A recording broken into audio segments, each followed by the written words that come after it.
আসসালামু আলাইকুম এভরিওয়ান, আশা করি সকলেই ভালো আছেন।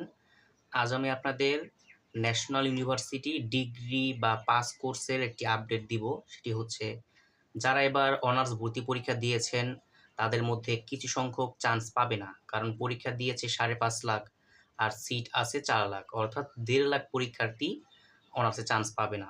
তো ওই 1.5 লাখ পরীক্ষার্থী কোথায় তারা পড়বে? তারা হচ্ছে ডিগ্রি বা পাস কোর্স নিয়ে পড়বে, অনেকে প্রাইভেটে পড়বে। তো ডিগ্রি পাস কোর্সের একটা আপডেট আজকে আপনাদের দিব। সেটি হচ্ছে ডিগ্রি পরীক্ষা, ডিগ্রিতে আসলে পরীক্ষা দেওয়া লাগে না। আপনাদের যে সমমান পরীক্ষা এসএসসি ও এইচএসসি, দুইটা পরীক্ষার আপনার রেজাল্ট দিয়েই এই দুইটা রেজাল্ট যোগ করে আপনারা এখানে আবেদন করতে পারবেন। আবেদন করার পরপরই আপনাদের কলেজ চয়েস করবে, কলেজ নিয়ে নিবে, এখানে কোনো ভর্তি পরীক্ষা নেই। তো আমি আপনাদের একটু আপডেট দেই। সেটি হচ্ছে দেখেন, এখানে আমরা প্রথমে ন্যাশনাল ইউনিভার্সিটির ওয়েবসাইটে আসলাম। এখান থেকে ডিগ্রি বা পাস কোর্সে দেখেন উপরে একটি নোটিশ আছে, ওই নোটিশটি পড়বেন। প্রথমে ডাউনলোড করবেন, ডাউনলোড করার পরে একটু অপেক্ষা করতে হবে। ডাউনলোড করার পরে দেখেন এখানে প্রথম বর্ষ স্নাতক পাস শ্রেণী নির্দেশিকা। তো এখানে দেখেন 7টা সাবজেক্ট দেওয়া আছে। তো 7টা না, প্রথম 4টা হচ্ছে ইম্পর্টেন্ট বেশি। ওই 4টা সাবজেক্ট নিয়েই পড়ালেখা করা ভালো। দেখেন এখানে ব্যাচেলর অফ আর্টস, তারপর হচ্ছে ব্যাচেলর অফ সোশিয়াল সায়েন্স, তারপর আছে bachelor of science, bachelor of business studies. এই 4টা সাবজেক্ট নিয়েই মূলত ম্যাক্সিমাম স্টুডেন্ট পড়ালেখা করে। তো আমি এখানে যদি যোগ্যতার কথা বলি, এসএসসি পরীক্ষায় 2 পয়েন্ট থাকতে হবে এবং এইচএসসি পরীক্ষায় 2 পয়েন্ট থাকতে হবে, অর্থাৎ দুইটা মিলে আপনি যদি 4 পয়েন্ট থাকে আপনার, আপনি এখানে আবেদন করতে পারবেন।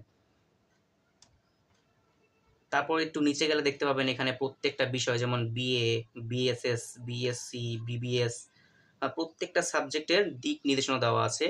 তো নির্দেশনাগুলো পড়ে নেবেন। তারপরে দেখেন এখানে কোটার বিষয় বলে দিয়েছে, মুক্তিযুদ্ধ কোটা, তারপরে ক্ষুদ্র নিগোষ্ঠী, বিশেষ চাহিদা সম্পন্ন কোটার তথ্য দেওয়া আছে। এক কথায় অল ডিটেইলস এখানে দেওয়া আছে, আপনারা একটু কষ্ট করে পড়ে নেবেন। এখানে কত টাকা খরচ যাবে, রেজিস্ট্রেশন ফি কত, সকল তথ্য দেওয়া আছে, আপনারা একটু পড়ে নেবেন। আমি এটার লিঙ্ক দেওয়ার দরকার নেই, আপনারা ওই যে গুগলে যেই সার্চ দিবেন ন্যাশনাল ইউনিভার্সিটি, ওখানে ওই ওয়েবসাইট থেকে আপনারা এটা পাবেন। তো এখন কথা হচ্ছে কবে এই ডিগ্রি আবেদন করতে পারবেন। এটার ডেট এখন পর্যন্ত ন্যাশনাল ইউনিভার্সিটি জানায় নাই, কারণ এটা সম্পূর্ণ ডিপেন্ড করবে হচ্ছে আপনাদের জাতীয় বিশ্ববিদ্যালয়ে যে পরীক্ষা নিয়েছে ওই পরীক্ষার ফলাফলের পরে পরে তারা একটি সিদ্ধান্ত জানাবে যে কবে থেকে এটা শুরু হবে। তো আশা করা যায় জুলাইয়ের শেষের দিকে কিংবা আগস্টের প্রথম সপ্তাহে আপনাদের ডিগ্রি ভর্তি পরীক্ষার আবেদন নেওয়া হবে, আবেদন শুরু হয়ে যাবে। তো এটাই আপডেট ছিল। তো আজকের ভিডিও এই পর্যন্তই। ভালো লাগলে সাবস্ক্রাইব করবেন। আর অনার্স ভর্তি পরীক্ষার সকল তথ্য, সকল ডিটেলস আমি এই চ্যানেলে আপলোড করব। তো আপনারা যদি সাবস্ক্রাইব করে রাখেন, প্রত্যেকটা ভিডিও সবার আগে পেয়ে যাবেন ইনশাল্লাহ।